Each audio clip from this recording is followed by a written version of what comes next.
Jonah, whenever you're ready, you may begin. Okay, so today for my speech, I'm actually going to be teaching a class called Pre-Relationship Counseling.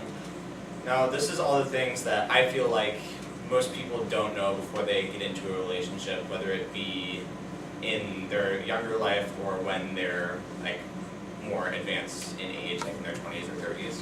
I'm actually going to do kind of a few things at once. I'm going to put my first slide up on the board, and this is a question from a presentation that I saw when I was at the National Youth Gathering. I'm also going to give you this handout. And the question is, are you becoming the person that the person you're looking for is looking for? Now that might sound like kind of a complicated question, but to explain, it basically means, are you becoming the person that you would someday want to marry would want to marry? So like if you want to marry a strong Christian, are you becoming a strong Christian? So I'm actually going to give these handouts. And these are like questions, I kind of along with that question, that maybe like just some things like to think about before you get into a relationship. So, you got it. Nice catch. So, yeah, those are just some good questions. Probably not all of the questions that you should ask yourself, but those are definitely some of them. So, and actually along with that slide, he told a story about, here, I'm just going to put like something. He told a story about a girl who she was hanging out with a group of friends one time, and there was this guy in the group who was a really strong Christian and outspoken about his faith and stuff like that, and she thought that was really cool, but she herself I don't think was a Christian. And so she went back home and she was telling her mom about this awesome guy that she'd met and about how outspoken he was about his faith and how cool she thought that was, and her mom said to her that a guy like that wouldn't be looking for a girl like her. And that really, the girl started crying because of that, not because of she was like, oh, that's not true. It's because the girl knew that was true because she hadn't become enough. So to start off, I'm actually going to start with a verse from 1 Corinthians chapter 11. And this, I think, to start off, I'm going to talk a little bit more about what I think the Bible's plan for our relationships in our lives are. So the first verse for today, my main verse, is 1 Corinthians 11, verse 3, which says, "Now I want you to realize that the head of every man is Christ, and the head of the woman is man, and the head of Christ is God." So, to explain the passage, Paul wrote the letters to the Corinthians because the Corinthians were getting off track because there were guys that were confusing them about their faith, and they were going every which direction about what they believed and stuff like that. And this verse actually was intended to be about head coverings, about the head coverings for women or the head coverings for men. But I think it goes a lot deeper, about when it talks about the head of man is Christ and the head of woman is man. I think that talks about who we should be focusing on honoring in our lives. Now, to explain that a little bit further, I'm going to go to some verses from Ephesians.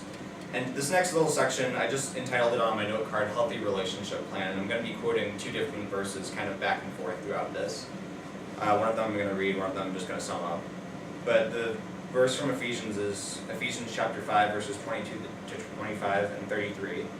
And that goes, "Wives, submit to your husbands as to the Lord, for the husband is the head of the wife as Christ is the head of the church, his body, of which he is the Savior. Now as the church submits to Christ, so also wives should submit to their husbands in everything. Husbands, love your wives, just as Christ loved the church and gave himself up for her. However, each one of you also must love his wife and as he loves himself, and the wife must respect her husband." So here, the main two roles discussed are man and woman, but I'm also going to talk about how God comes into effect here. So first I'm going to talk about the role of woman. For women, it says, submit to your husbands.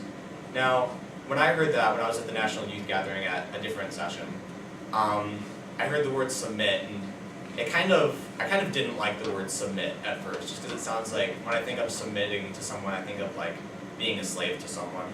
But I like how it compares wives submitting to their husbands like the church is submitting to Christ.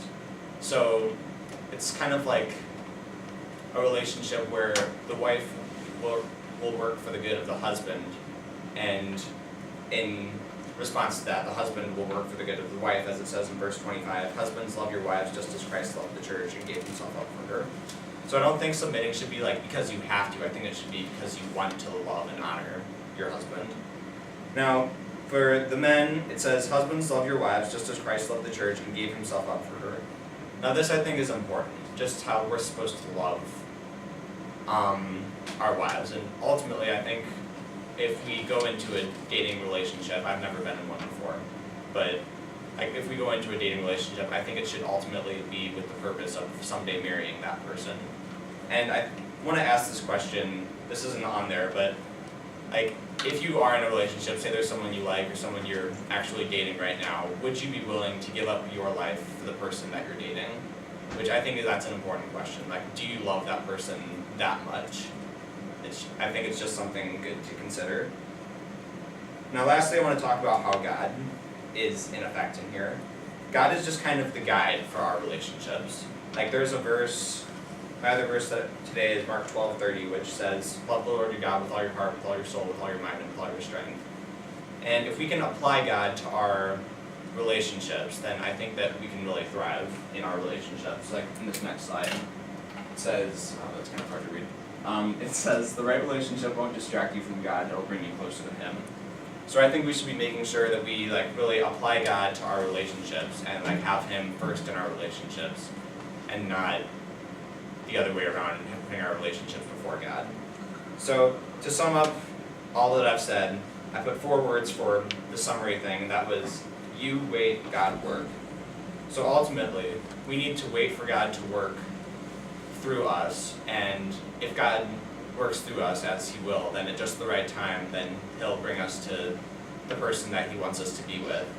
And how this can apply to a non-believer is that, like, even though you may not believe that like God is in the world or something like that, I think it can still, there can still be something to be said like for the principles of good and healthy relationships in these passages. So that's what I wanted you to think about today. And I would actually, I mean, you don't have to keep the handout, but I would encourage you to do so if you want to consider those things. And if you do want to talk to me about this stuff, this is a topic I really like, so feel free to talk to me about it sometime. Thank you very much. Let's give him a round of applause. Thank you, Jonah.